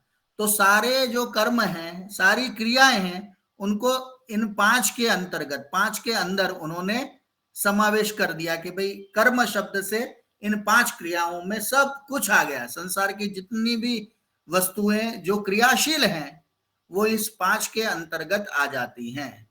इस प्रकार कर्म शब्द की व्युत्पत्ति वहां पर दर्शनों में दी गई है। आपको क्लियर हो रहा है ना ये अब? Yes sir. चलिए, उसके अलावा व्याकरण में हम देखते हैं तो 3 प्रकार के कर्म वहां पर भी माने गए हैं। एक निवर्त्य, एक विकार्य और एक प्राप्य। निवर्तन यानी निवृत्ति, उससे अलग हो जाना, यानी नाश हो जाना, निवृत्ति हो जाना यानी उससे दूर हो जाना। इस प्रकार के कर्म होते हैं। कुछ विकार्य यानी परिवर्तन वाले, विकारशील होते हैं कर्म, यानी जो चीज जैसा है उसमें कुछ परिवर्तन आ गया, जैसे बीज में से अंकुर की उत्पत्ति हो जाती है। और तीसरा जो कर्म होता है वो प्राप्य होता है, जो हमें प्राप्त होता है। इस प्रकार से कर्म के शब्द के साथ उन्होंने इन 3 कर्मों का भी उल्लेख व्याकरण में किया गया है। व्याकरण में हमें प्राप्त होता है। तो ये एक कर्म के विषय में एक आप इस चीज को भी देख सकते हैं। अब ये तो कर्म के विषय में हो गया। तो इस आधार पर सामान्य रूप से अब हम 2.5 अक्षर को कितना व्याख्यायित कर पाएंगे, लेकिन शास्त्रों में जितनी बात लिखी हुई है वो आपके समक्ष प्रस्तुत कर दी। संक्षेप में हम यदि इस चीज को लें तो क्या कहेंगे हम कि इन परिभाषाओं के आधार पर कर्म प्रातः काल से सायंकाल तक, यानी आरात्रि, आप सब कर लीजिए, सायंकाल को नहीं, आप 24 घंटे तक कर लीजिए, चलने वाली शारीरिक, वाचिक और मानसिक क्रियाओं का समूह है। हम जितना भी शरीर से कोई क्रिया करते हैं वो भी कर्म के अंतर आ जाएगी। अब मैं बोल रहा हूं ये भी कर्म कहलाएगा, और मैं कुछ विचार कर रहा हूं, मानसिक रूप से कुछ मैं सोच रहा हूं, मन में जो मेरे कुछ चल रहा है वो भी कर्म कहलाता है। हमारे शास्त्रों में इसलिए है ना, देखो, शारीरिक हिंसा को तो खराब माना ही गया है, लेकिन मानसिक हिंसा को भी बहुत खराब माना है। हम मन से किसी का बुरा सोचते हैं, हम बुरा विचार करते हैं, तो भी हमें उसका पाप लगता है। पाप पुण्य की जो परिभाषाएं हैं उसमें ये भी आता है कि भाई मन से भी आप किसी का बुरा सोचते हैं ना, तो मानसिक हिंसा है, आप है ना वो अपराधी हो जाते हैं। तो इतनी सूक्ष्म शुद्धि की बात हमारे शास्त्रों में की गई है। तो मानसिक हम जो कुछ विचार करते हैं वो भी क्रियाओं के अंतर्गत आ जाता है। तो इस प्रकार कर्म का क्षेत्र है वो अत्यंत व्यापक है। गीता में कह दिया गया था कि नहीं कश्चित क्षणमपि जातु तिष्ठत्य कर्मकृत। और निष्कर्ष रूप में देखें तो कर्ता के द्वारा क्रियमाण क्रियाएं और समग्र चेष्टाएं हैं वो कर्म के नाम से जानी जाती है। कर्ता यानी जो कुछ क्रियाएं करता है, जो कुछ चेष्टाएं करता है, वो मन में करता है, इंद्रियों के माध्यम से करता है, शरीर में करता है, ठीक है, वो सब कुछ वो कर्म के नाम से उसको हम जान सकते हैं। यदा जीवः मनसि इंद्रियेषु शरीरेषु वा चेष्टते तत्कर्म। जब जीवात्मा मन, इंद्रिय या शरीर में कोई भी चेष्टा करता है उसको हम कर्म कहते हैं। आप लोगों में से किसी ने व्याकरण पढ़ा होगा तो वहां पर शब्द की व्याख्या प्रस्तुत करते हुए पशपशानिक में कहते हैं कि भाई गौ है, इसमें क्या शब्द है? तो वो कहते हैं कि भाई गो है तो यानी जो कुछ इंगितम, चेष्टितम, निमिषितम स शब्द है, यानी जो कोई इशारा करते हैं, चेष्टाएं करते हैं या आंखें खुलते बंद करते हैं, उससे गौ का पता चलता है। वो तो कहते हैं नहीं, ये तो क्रिया है, ये तो कर्म है, हम उसको गौ नहीं कह सकते। यदि ऐसा कहें कि जो है ना वो संकेत यानी जो कुछ है हलन चलन करता है प्राणी, जो चेष्टाएं करता है यानी क्रियाएं करता है, या जो आंखें झपकाता है वो व्यक्ति, वो पशु वो है, वो गौ कहलाता है, ऐसा कहेंगे तो कह रहे हैं वो भी सही नहीं है, वो तो क्रियाएं कर रहा है, वो तो कर्म कर रहा है। तो कर्म के विषय में इस तरह बहुत सारी चर्चाएं शास्त्रों में किसी न किसी रूप में हमें दिखाई देती हैं, लेकिन निष्कर्ष रूप से कहते हैं कि मनुष्य जब अपने मन से, वाणी से या शरीर से जो कुछ क्रियाएं करता है उन सब क्रियाओं को हम कर्म के नाम से जान सकते हैं। ठीक है। अब प्रश्न होता है कि भाई ये कर्म की उत्पत्ति कैसे हुई, कर्म उत्पन्न कैसे होते हैं? तो उस संदर्भ में न्याय दर्शन में एक सूत्र आता है, उस सूत्र को के आधार पर मैंने थोड़ा सा प्रतिपादन करने का प्रयत्न किया है। कर्म की उत्पत्ति होती है वो कर्ता के द्वारा होती है, कर्ता के द्वारा कर्म उत्पन्न होते हैं। अब कर्म कर्ता के द्वारा उत्पन्न होते हैं तो कर्म है वो दोषों से उत्पन्न होते हैं, और जो कर्ता कर्म करता है उसके पीछे दोष कारणभूत होते हैं, उन दोषों से प्रवृत्ति होती है। ठीक है, उन दोषों से प्रवृत्ति होती है और वह प्रवृत्ति मनुष्य को कर्म के आधार पर बदलती है, और जो प्रवृत्ति है वो मनुष्य को कर्म के आधार पर उसमें परिवर्तन लाती है, और उन कर्मों के फलस्वरूप मनुष्य की आयु, जाति और भोग आदि का निर्धारण होता है। ठीक है, कर्ता के द्वारा कर्मों की उत्पत्ति होती है, दोषों से भी कर्म उत्पन्न होते हैं, यानी कर्मों की उत्पत्ति दोषों से भी होती है, और उन दोषों से वो प्रवृत्ति करता है, और वो प्रवृत्ति है वो मनुष्य को कर्म के आधार पर उसको बदलती है, उसमें परिवर्तन लाती है, और उन्हीं कर्मों के आधार पर मनुष्य की आयु, जाति और भोग आदि का निर्धारण होता है। न्याय दर्शन का एक सूत्र है, उसके आधार पर हम थोड़ा सा समझते हैं और स्पष्ट हो जाएगा। दुःखजन्य प्रवृत्ति दोष मिथ्या ज्ञानानाम उत्तरोत्तरापाये तदनंतरा अपायाद अपवर्गः। यहां पर अर्थ इस प्रकार से होता है कि मनुष्य जिस प्रकार का कर्म करता है उस कर्म का फल उसे भोगना पड़ता है। ये सभी विद्वान लोग स्वीकारते हैं। हम भी कहते हैं ना भाई, जैसा जो कोई कर्म करेगा वैसा ही फल पाता। मनुष्य जैसा कर्म करता है उसी के अनुसार उसको फल प्राप्त होता है। तो जैसा कर्म वैसा फल, तो ये सभी विद्वान लोग स्वीकारते हैं। और कर्म के फल के रूप में, ईश्वरीय व्यवस्था के रूप में जाति, आयु और भोग मिलते हैं। ठीक है। मनुष्य जो कुछ कर्म करता है उसके फल के रूप में ईश्वरीय व्यवस्था जब होती है तब उसको क्या मिलते हैं? 3 चीजें प्राप्त होती हैं, जाति, आयु और भोग।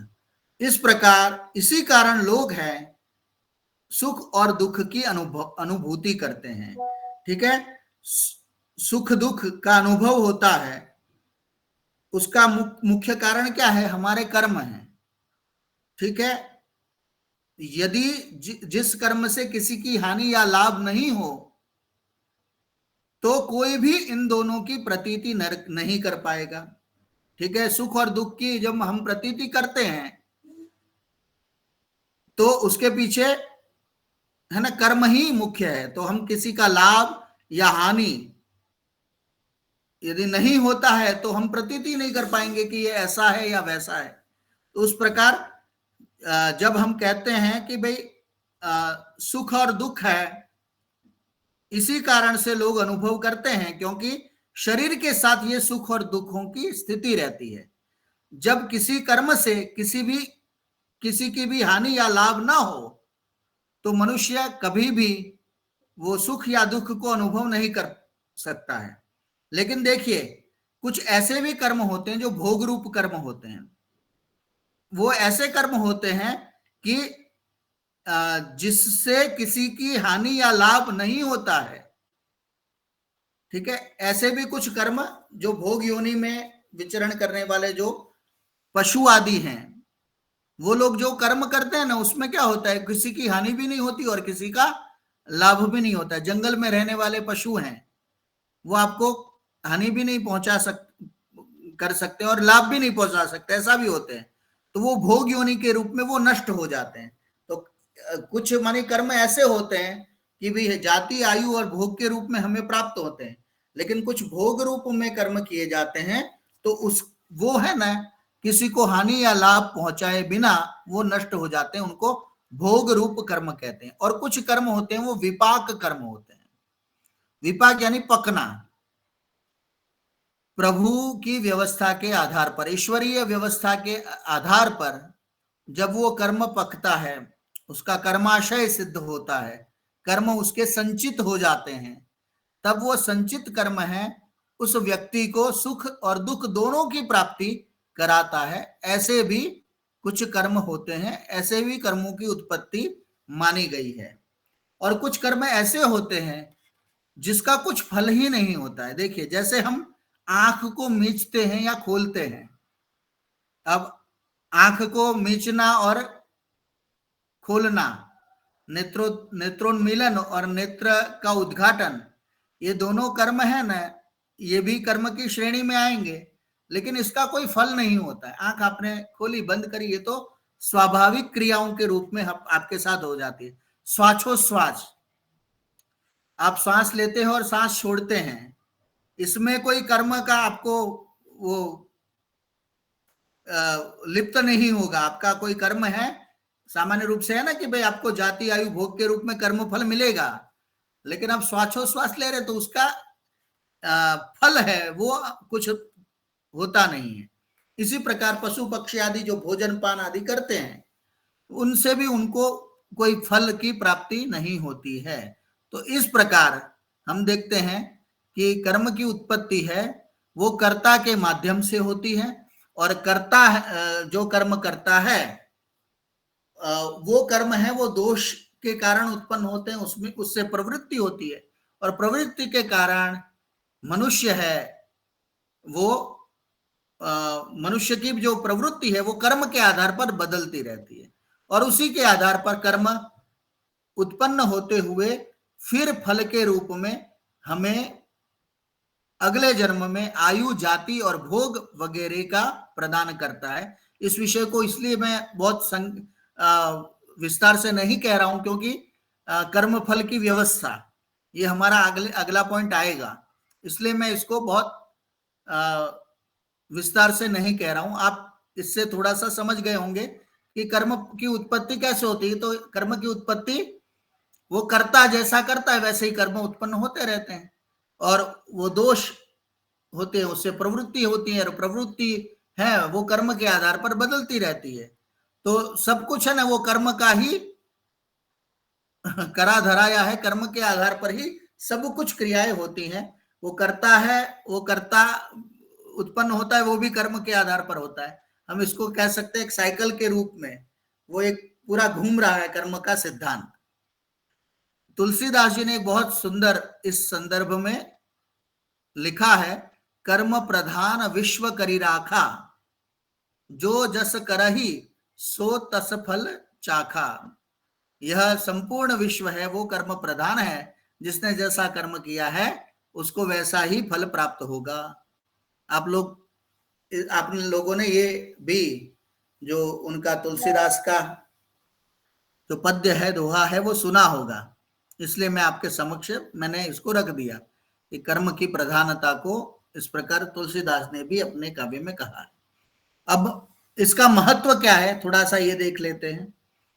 भारतीय आध्यात्मिक चिंतन धारा का मूल है कर्म सिद्धांत। यदि मनुष्य, देखिए भारतीय जो हमारी चिंतन धारा है, ऋषियों ने हमें जो एक आध्यात्मिक समृद्धि प्रदान की है, उन सभी के मूल में कर्म है। यानी आप अच्छे कर्म करेंगे तो आपको अच्छा फल प्राप्त होगा, बुरा कर्म करेंगे तो आपको पाप प्राप्त होगा। अष्टादश पुराणेषु व्यासस्य वचनद्वयम् परोपकारः पुण्याय पापाय परपीडनम। 18 पुराण पढ़ लीजिए तो व्यास के 2 वचन मिलेंगे आपको। क्या है कि परोपकार करने से पुण्य की प्राप्ति होती है और परपीड़न करने से पाप लगता है, दूसरे को दुख पहुंचाने से आपको पाप लगता है। तो हमारा जो संपूर्ण जो वैदिक अथवा भारतीय जो हमारी आध्यात्मिक चिंतन धारा है, उसके मूल में कर्म सिद्धांत है, वो बसा हुआ है। कर्म सिद्धांत को निकाल देंगे ना तो हमारी ये चिंतन धारा है वो बिल्कुल शून्य हो जाएगी। जैसे आप देखेंगे ना कि बहुत सारे वाद होते हैं आजकल, भौतिकवाद, ये वाद, साम्राज्यवाद, ये सारे वाद होते हैं, वो कुछ समय तक वो अपने जोर पर होते हैं, अपने क्या कहते हैं, पूरे चढ़ान पर होते हैं, लेकिन कुछ समय बाद उस जो वाद है उसका पूरा जो लक्ष्य सिद्धांत कह दीजिए, वो सब कुछ धरा का धरा रह जाता है, उसमें बदलाव आ जाता है। लेकिन भारतीय जो चिंतन धारा है उसमें आप कहीं पर परिवर्तन नहीं देख रहे हैं। तो वहां पर एक बहुत महत्व का जो पार्ट है, महत्व का जो वहां पर भाग है, वो है कर्म सिद्धांत। कर्म सिद्धांत के आधार पर हमारे पूरे जीवन को जोड़ दिया गया है। वैदिक संस्कृति के भव्य प्रासाद की नींव है कर्म सिद्धांत। कर्म सिद्धांत को निकाल देंगे ना तो आप वैदिक संस्कृति को शून्य आपको लगेगा, क्योंकि सब कुछ हम वेदाध्ययन कर रहे हैं।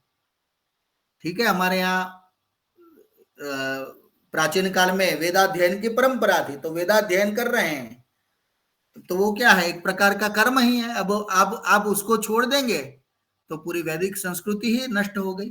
कर्म करना छोड़ देंगे तो वैदिक संस्कृति रूपी जो महल खड़ा है वो तो ढह जाएगा। इसलिए कर्म सिद्धांत है वो हमारे वैदिक संस्कृति का मूल आधार है। फिर भारतीय जो दर्शन है उसमें भी बहुत सारे आपको सिद्धांत मिल जाएंगे, लेकिन सभी सिद्धांतों के निष्कर्ष के रूप में आप देखेंगे तो कर्म सिद्धांत है वो सभी स्वीकार करते हैं, उसमें बहुत कुछ परिवर्तन नहीं है। इसलिए हमारे शास्त्रों में कर्म सिद्धांत को महत्व दिया गया है, तो उसका मूल है कि बहुत काल तक उन्होंने विचारों का मंथन किया और उसके आधार पर उन्होंने अनुसंधान किया।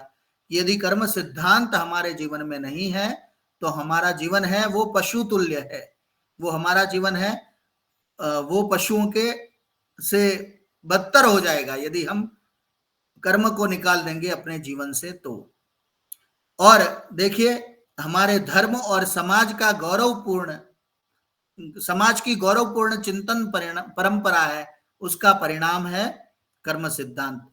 धर्म है ना हमारा, जो भी आपको धृति, क्षमा, दमोस्तेयम, शौचम, इंद्रिय निग्रह आदि जो पिछले वर्ग में आपके साथ यतो धर्मस् ततो जयः जो बात हुई, तो धर्म है, उसके भी मूल में कर्म ही आ जाते हैं। देखिए, धारणा धर्म इत्याहु, जो धारण कर रहे हैं उसको धर्म कहते हैं। तो धारण क्या करते हैं, तो वो कर्तव्य को धारण कर रहे हैं, तो हमारे कर्तव्य हैं वो भी एक प्रकार के धर्म ही कहलाते हैं।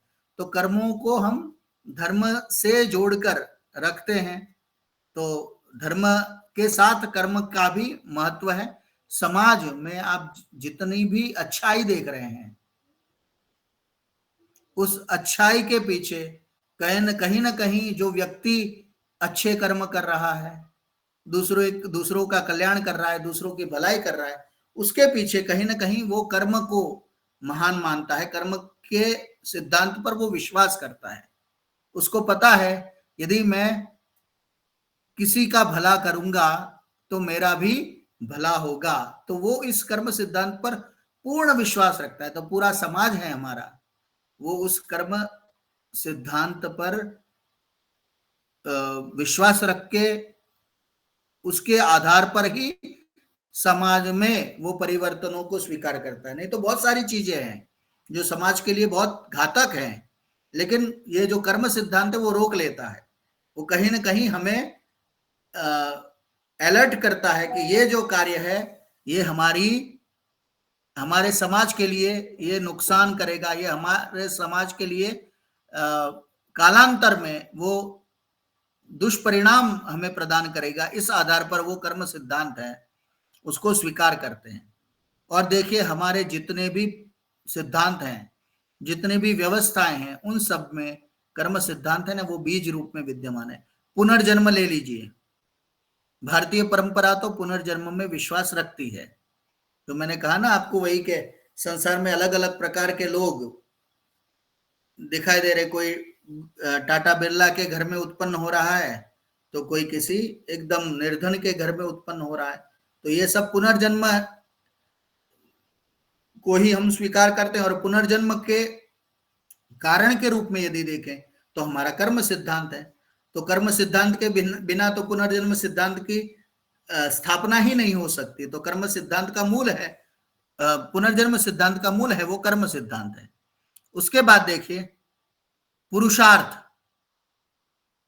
हमारे यहाँ जो पुरुषार्थ को महत्व दिया गया है, मैंने कहा ना वो चरैवेति कह लीजिए, या फिर नचिकेता का संवाद ले लीजिए, या शास्त्रों में और भी बहुत सारे कथानक जो कर्म करने की हमें प्रेरणा देते हैं, वहां पर भी कर्म को विशेष महत्व दिया गया है। आश्रम व्यवस्था देख लीजिए, हमारे यहाँ 4 के 4 आश्रम है ना, उनके कर्तव्यों का उल्लेख किया गया है। आप ब्रह्मचर्य में रह रहे हैं, ब्रह्मचारी में है, विवाह यानी गृहस्थाश्रम में है, वानप्रस्थ है या सन्यास है, उनके भी कुछ कर्तव्य कर्म हैं। यदि उस आप कर्म को नहीं मानेंगे तो आश्रम व्यवस्था की तो कोई जरूरत ही नहीं है। सब भेड़ बकरियों की तरह रहेंगे, सब जब इच्छा हुई तब जो करना चाहे वो करेंगे। लेकिन आश्रम व्यवस्था है वो समाज में संतुलन उत्पन्न करती है, और उसके मूल में है ना ये कर्म सिद्धांत निहित है। पता है कि भाई आपको 25 वर्ष तक अर्थ की चिंता नहीं करनी है, आपको मात्र और मात्र आपको विद्योपार्जन करना है। ये जो व्यवस्था बनवाता है ना, इसमें भी कर्म सिद्धांत महत्वपूर्ण है। गृहस्थों के ऊपर तीनों आश्रम निर्भर रहते हैं, वानप्रस्थ, सन्यास और ब्रह्मचर्य आश्रम। पहले तो भिक्षाटन की परंपरा थी, अब ये उपनयन संस्कार आपने देखा होगा ना, तो वहां पर भिक्षाटन करवाते हैं, भवती भिक्षाम ददातु, भगवान भिक्षाम ददातु। तो ये क्या प्रतीकात्मक है कि भाई ये जो ब्रह्मचारी हो गया, अब उसको अपने भोजन आदि की चिंता नहीं करनी है, उसकी चिंता करने वाला तो गृहस्थ है। वो गृहस्थ का कर्तव्य है कि वो तीनों आश्रमों की व्यवस्थाओं को चलावे। तो ये जो कर्तव्य आश्रमों के हैं वो कर्म सिद्धांत के आधार पर ही तो निर्धारित होते हैं। वर्ण व्यवस्था देख लीजिए, हमारे समाज में 4 प्रकार के हमने वर्ण स्थापित किए, वो भी समाज को संतुलित करने के लिए कहे गए हैं। वहां पर हम किसी कर्म को श्रेष्ठ, किसी कर्म को हम हीन नहीं मानेंगे। जो वर्ण में जो व्यक्ति रह रहा है, वो जो कर्म कर रहा है वो श्रेष्ठ कर्म है, क्योंकि उससे समाज का संतुलन बनता है। यदि सारे ही वेद पढ़ने लग गए तो रक्षा का कार्य कौन करेगा? यदि सारे ही वाणिज्य में लग गए तो वेदाध्ययन या अन्य सेवा के कार्य कौन करेंगे? तो सारे जो समाज में संतुलन स्थापित करने के लिए वर्ण व्यवस्था बनाई गई है, उसके पीछे भी आप देखेंगे तो कर्म का सिद्धांत निहित है। हमारे 16 के 16 संस्कार हैं, वो भी ये इसी कर्म की महत्ता को ही तो बता रहे हैं। अब देखिए, संतान की उत्पत्ति होती है, उससे पहले तो 3 संस्कार हो जाते हैं, गर्भाधान, पुंसवन और सीमंतोन्नयन। तो ये देखिए नैतिक कितनी बड़ी हमारी ये भावना है, और इसमें भी कहीं ना कहीं कर्म लिखा हुआ है। आप अच्छे विचारों के द्वारा, अच्छे कर्मों के द्वारा यदि आप दिव्य संतान की इच्छा रखते हैं तो दिव्य संतान की प्राप्ति होगी। तो ये कर्म को ही तो दिखा रहा है। इसी प्रकार देखिए और भी सारे संस्कार, अब विवाह संस्कार है तो उसमें जितनी भी प्रक्रियाएं हो रही हैं, वो सप्तपदी की प्रक्रिया हो रही है, 4 परिक्रमाएं हो रही, प्रदक्षिणा हो रही है, मधुपर्क हो रहा है, शिलारोहण हो रहा है, राजा होम हो रहा है। सारी जो विधियां हैं उन सब में भी कहीं ना कहीं कर्म करने को, कर्मण्य रहने को, अच्छे शुभ कर्मों के विधान का उल्लेख वहां पर हमको प्राप्त होगा। अब देखिए कितना सुंदर वो मधुपर्क वाला प्रसंग है। आपको आप यदि विवाह में, इस समय तो सीजन चल रहा है विवाह का, तो आप जाते होंगे तो वहां पर मधुपर्क वधू वर को खिलाती है। तो मधुपर्क लेते हुए वो पहले क्या करता है, वो चारों दिशाओं में अपनी अनामिका उंगलियों से वो चारों दिशाओं में उस मधुपर्क को पहले छांटता है, उसको माने स्प्रेड करता है चारों दिशाओं में, फिर ऊपर भी करता है, और उससे क्या प्रार्थना करता है कि ये जो मुझे प्राप्त हो रहा है ना, वो सभी दिशाओं में रहने वाले लोगों को प्राप्त हो। तो इस प्रकार ऐसी भावना के साथ फिर वो मधुपर्क को ग्रहण करता है। और मधुपर्क में देखिए वो जो शहद होता है और घी होता है और दही होता है, वो वात पित्त और कफ का प्रतीक होता है। तो ये सारी जो बातें हैं ये कर्म से के साथ कहीं ना कहीं जुड़ी हुई है, यानी कर्म के सिद्धांत को वो कैसे ना कैसे वो जोड़ती है कि ये इस प्रकार वधू को अपने करता है कि जिस प्रकार वो मधुपर्क दे रही, तो जो पतिदेव आते हैं अपने कार्य से वापस, तो पत्नी को उस तरह ऐसे मीठे मधुर द्रव्यों से उनका स्वागत सत्कार करना चाहिए। मधु जैसी वाणी होनी चाहिए, घी जैसा प्रेम होना चाहिए, और दही जैसी स्थिरता उसके कार्यों में होनी चाहिए। ये जो संदेश है वो सब आपको कहीं ना कहीं कर्मण्यता का ही उपदेश देते हैं, और नैतिक सिद्धांत जितने हैं वहां पर भी कर्म कहीं ना कहीं निहित है। चलिए अब कर्म सिद्धांत को एक दूसरी दृष्टि से देखें तो ये दार्शनिक सिद्धांत के रूप में तो हम जानते हैं, अभी हमने दर्शन के बहुत सारी व्याख्याएं देख ली, लेकिन ये वैज्ञानिक सिद्धांत भी माना गया है। आज जिसको हम जो नई विद्या विकसित हुई ना, उसको हम कहते हैं भौतिक विज्ञान या भौतिक विद्या कहते हैं। तो वहां पर भी कर्म सिद्धांत निहित है। देखिए भौतिक विज्ञान के अनुसार क्या है, वो कर्म एक भौतिकी घटना है, या कह सकते हैं क्रिया की परिणति है। कोई क्रिया होती है, उसका परिणाम है ये कर्म। और देखिए न्यूटन के का जो शक्ति का तीसरा सिद्धांत है कि प्रत्येक क्रिया के समान या विपरीत प्रतिक्रिया होती है। जिस प्रकार गेंद हम जितनी शक्ति से नीचे फेंकते हैं, प्रतिक्रिया के रूप में वह उतनी ही शक्ति से विपरीत दिशा में उछलेगी। इसी को हमारे वैदिक सिद्धांत में कार्य कारण का नियम कहा जाता है, कार्य कारण नियम कहा जाता है, और यही कर्म सिद्धांत का मूल है। तो आप इसको मात्र और मात्र चिंतन के द्वारा विकसित कोई सिद्धांत ऐसे नहीं कह सकते। इसको आज के विज्ञान के साथ भी हम इसको जोड़ सकते हैं।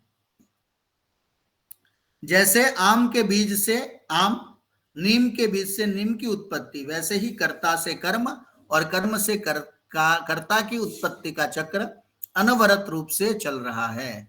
तो हम इसको वैज्ञानिक सिद्धांत के रूप में भी कर्म सिद्धांत को देख सकते हैं। भौतिक विज्ञान वो एक घटना, भौतिकी घटना और क्रिया का परिणाम मानती है कर्म को, और न्यूटन का जो सिद्धांत था कि आप जो चीज को जिस तरह आप जैसी क्रिया करेंगे वैसी ही आपको प्रतिक्रिया मिलेगी। तो उसी प्रकार जो हम कर्म करते हैं उसी प्रकार के हमें फल प्राप्त होते हैं, यानी कर्ता से कर्म और कर्म से कर्ता की उत्पत्ति। ये जो चक्र है कर्म सिद्धांत का, ये चलता रहता है। एक बहुत सुंदर बात इस संदर्भ में कहूंगा, मेरा जब प्रोफेसर के रूप में जब मेरा इंटरव्यू हो रहा था, तब एक ऐसे ही किसी जो वहां पर पूछ रहे थे, उन्होंने एक सवाल पूछा जो संस्कृत से जुड़े हुए नहीं थे। उन्होंने कहा कि भाई आप कर्म सिद्धांत पर विश्वास रखते हैं? मैंने कहा रखता हूं। चलिए, फिर उन्होंने कहा कि आप इस समय, उस समय है ना वो ये, तो उन्होंने कहा ये केदारनाथ वाली घटना है, उसको आप किस तरह आप अपने संस्कृत से या कर्म से जोड़ पाएंगे? तो मुझे यही सिद्धांत मैंने कहा था कि देखिए, मनुष्य को परमात्मा ने प्राकृतिक पदार्थ दिए गए हैं, लेकिन जितने प्राकृतिक पदार्थों का उपभोग कर रहा है उतना प्रकृति को देना भी है। यदि हम दोहन ही करते रहेंगे तो कहीं ना कहीं प्रकृति है वो प्रतिक्रिया देगी हमारी क्रिया की। और ये जो बाढ़ आना, कहीं पर भूकंप आना, ये सब जो घटनाएं घट रही हैं, ये क्रिया की प्रतिक्रिया है, और इसी को हमारे यहाँ कर्म सिद्धांत के नाम से जानते हैं। तो वो प्रसन्न हुए। तो कर्म सिद्धांत है वो आप संसार में सभी चीजों में आप यदि घटाना चाहेंगे तो कहीं ना कहीं कर्म सिद्धांत है वो सभी चीजों में घटित होता हुआ आपको दिखाई देगा। ये कर्म सिद्धांत की थोड़ी मैंने विशेषता आपको बताई। फिर हाँ जी, अब कोई प्रश्न हो तो पूछ लीजिए, तो मैं नहीं तो आगे चल सकता हूं मैं।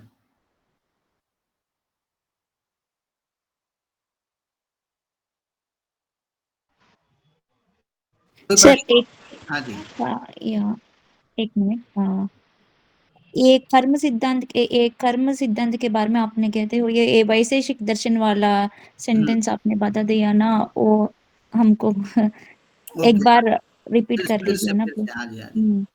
या एक द्रव्य गुण रहित संयोग और हाँ, वियोग, वो संयोग वियोग से निरपेक्ष स्वतंत्र कारण को कर्म संज्ञा दी गई। हाँ जी, हाँ जी। I am not satisfied with.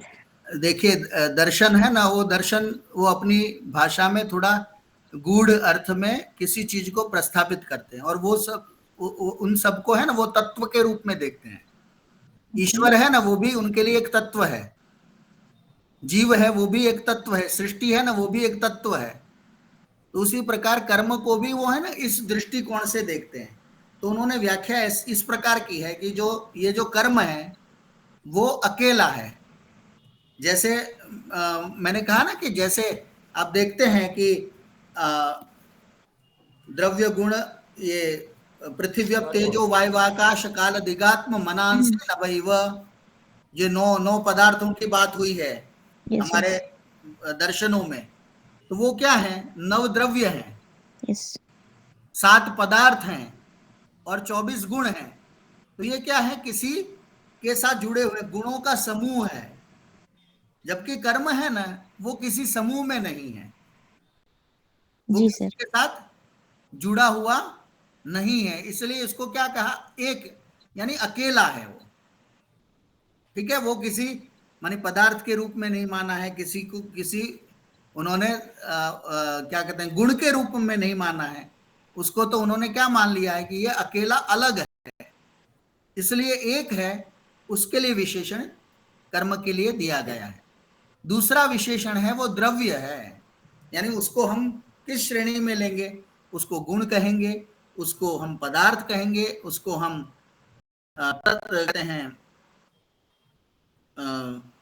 नव जो पृथ्वी तेजो वायवाकाश मना दिगात्म मनांसी नवैव, नव जो इसके जो पदार्थ हैं उस संदर्भ में लेंगे तो क्या वो वैसा भी नहीं है, वो क्या है, वो तो एक द्रव्य है, उसको हम यदि किसी कैटेगरी में रख सकते हैं तो एक द्रव्य के रूप में हम कर्म को देख सकते हैं। उस तरह उन्होंने उसको द्रव्य की श्रेणी में रख दिया, पहला अकेला रख दिया, दूसरा द्रव्य की श्रेणी में रख दिया, तीसरा उन्होंने कहा कि ये गुण रहित है। देखिए कोई भी पदार्थ होते हैं ना उसके अपने गुण होते हैं, जैसे पृथ्वी है उसमें गंध गुण है, तत्र गंधवती पृथ्वी, इस तरह आप पढ़ेंगे दर्शन तो कहेंगे कि भाई ये पृथ्वी में जो गुण है वो क्या है, गंध है। आकाश में जो गुण है वो क्या है, शब्द है। जो अग्नि है उसमें आप देखेंगे गुण है तो वो रूप है। वायु है उसमें स्पर्श नाम का गुण है। लेकिन ये जो कर्म है इसके साथ आप कहेंगे कर्म, कर्म को सुगंध होती है, कर्म सुनाई देता है, कर्म दिखाई देता है, कर्म का स्पर्श होता है, ऐसा कोई है नहीं, इसलिए ये गुण रहित है, इसलिए इसको क्या कहा, अगुणम। जी सर। इसको अगुणम कहा। फिर क्या कहा, संयोग और वियोग से निरपेक्ष है। जैसे आप देखिए जैसे ये सृष्टि उत्पत्ति होती है तो उसकी पंचीकरण प्रक्रिया है, आपने शायद पढ़ी होगी कि पंच महाभूत है ना, तो एक जो आधा भाग होता है वो उसका होता है और फिर अन्य जो भाग होते हैं वो थोड़े थोड़े थोड़े जुड़कर वो तत्व का निर्माण होता है। यानी पृथ्वी तत्व है ना, तो पृथ्वी तत्व